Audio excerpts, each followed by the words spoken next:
terasa familiar oleh otak kita. Kamu sadar nggak kalau hubungan orang tua kamu itu nggak sehat?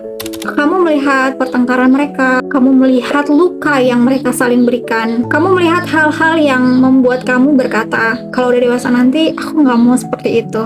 Tapi anehnya, saat kita dewasa, tanpa kita sadari, kita justru melakukan hal yang sama persis. Aku pikir kalau kita bisa melihat sebuah kesalahan, berarti otomatis kita bisa menghindarinya.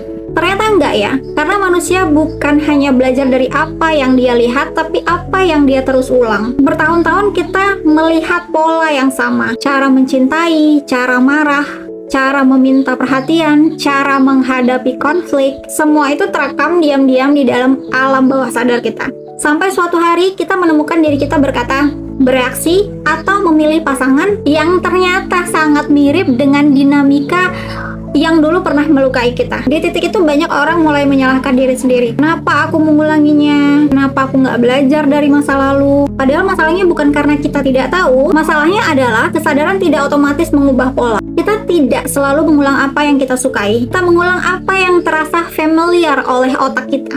Jadi otak manusia itu lebih suka memilih hal yang familiar meskipun kita tahu itu nggak sehat. Karena itulah healing bukan sekedar memahami masa lalu. Healing adalah menyadari pola yang kita warisi, lalu dengan sadar memilih respon yang berbeda. Dan itu nggak terjadi sekali, tapi berkali-kali. Sampai suatu hari kita berhenti menjadi kelanjutan dari luka yang sama, dan mulai menjadi awal dari pola yang baru. Karena ternyata ada perbedaan besar antara menyadari sebuah pola dan berhasil melepaskan diri darinya.